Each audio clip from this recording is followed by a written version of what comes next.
What is up, sexy beast? Crazy Rabbit here, and today we're gonna be doing 5 things you didn't know about Call of Duty Zombies, so let's go ahead and get this shit started. So previously I have done a video very similar to this, but that one was for noobs or beginner players I should say, and this one is just gonna be for your casual zombie player. Someone who plays every so often, and they know enough about zombies to know that there's a storyline and that Easter eggs are like a huge thing. And also, if you're a zombie pro, you play every day, you know everything about zombies, you might know everything on this list, and if you don't, hey, you learned something new. And one more thing, this list isn't going to be in any particular order, it's kind of just randomized. It would be very hard to put something like this in an order just because you don't know what a lot of people know and what a lot of people don't know. Alright, so coming in number 5 is going to be zombie storyline related, and in case you did not know, Shinonuma actually started the zombie storyline. Even though Nocturne, Toten, and Verrucht were the first 2 maps, the zombie storyline actually didn't start until Shinonuma. Even though Verrucht has all these ciphers and has all these Easter eggs, none of those really relate to the storyline, and even though Verrucht does have a place in the storyline, that was not written in until later in the games. And even with Shinonuma, there really wasn't that big of a storyline written yet, they just kind of got the beginning of it. And if you really want to get into it, of like when the official hardcore storyline began, I would probably say Dries, but the real beginning, the start of it all, is in Shinonuma when we actually got introduced to our first 4 characters, Richtofen, Dempsey, Nikolai, and Takeo. Coming in number 4 is also going to be zombie storyline related, and this one seemed to cause a lot of debate back in the day, but I'm pretty sure now a lot of people can agree that Transit does not happen in the 1960s. So if you're a casual player, you might just look around Transit and Black Ops 2 and think, okay, this definitely looks like a 1960s sort of era town. That's when this map has to take place. But that's actually incorrect. What we do know is that Transit does take place past 1996. And there's tons of evidence to support this, especially in Die Rise. There's a poster that says, since 1996, which basically indicates that Transit happens after 1996. Now I could go into a whole long thing about how this is true, but if you're a casual player, you might not know too much about the storyline, and you would probably, in all honesty, just get confused. But I can tell you that Transit does happen after 1996, and more than likely happens sometime in the future.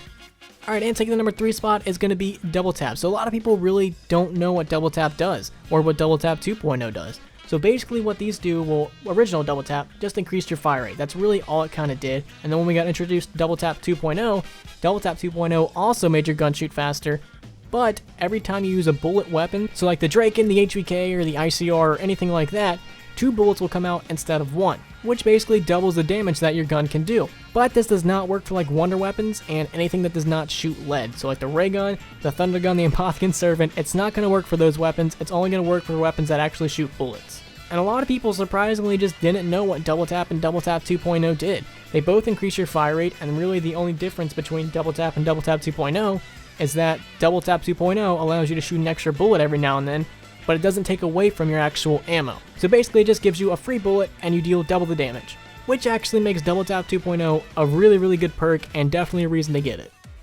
Alright, and taking the number 2 spot is going to be about the ray gun. So if you're a casual player, you might think that the ray gun is definitely a good weapon. It's one of the best weapons to have, especially if you've never really been to a far round. And this was definitely the case back in Black Ops 1. Back in Black Ops 1, everyone thought the ray gun was like the best weapon. And this was also the case back in World of War, but I mainly saw it in Black Ops 1. Everyone just thought the ray gun was the greatest weapon to have, and you should always take it to far rounds. But that's not the case. The ray gun actually starts pooping out around 30s to 40s, and then after that, the ray gun really isn't even a weapon I would recommend to have. It's not that good on high rounds. So if you're going for far rounds, like 40s, 50s, or 60s or something like that, the ray gun isn't really going to work that much, and you're mainly just going to want to stick to the main wonder weapon of that map, so like the thunder gun or the Apothicon Servant. The ray gun is a fantastic early round weapon, but it's not the greatest weapon ever, and once you really start to get up there in rounds, it's going to start to poop out, and it's not even going to be worth having.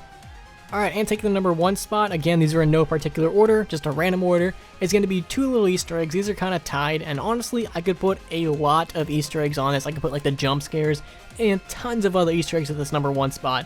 But I decided to pick out 2 of my favorites. So number 1 is the Ascension rocket. So back in Ascension, as soon as you launch the rocket, if you shoot the rocket with a ray gun, you can actually explode it, and if you go down to the launch pad, you can pick up a free double points. Now there was literally no reason to do this, the double points really wasn't even worth it. It was really hard to use that for like a strategy purpose, but it was just a fun little Easter egg to do. And also another one that I really enjoy is back in Shinonuma. If you come over here, I believe this is the doctor's quarters. And if you come right up here to this bookshelf and hold X, square, or F, depending on what you're playing on, you'll hear this noise.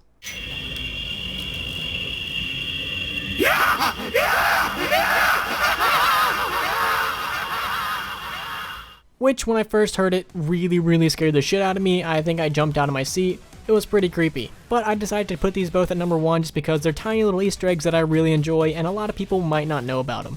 Now again, I could have put so many Easter eggs from Black Ops 2 and Black Ops 3 on here, but I just decided to put 2 of my favorite little Easter eggs on here. So I will definitely be making a pro version of this. That one's going to have a lot more stuff in it. I think it might be like 10 things you didn't know. So if you guys want to see that, make sure you guys like this video, and if you guys could, just have a good day. Peace.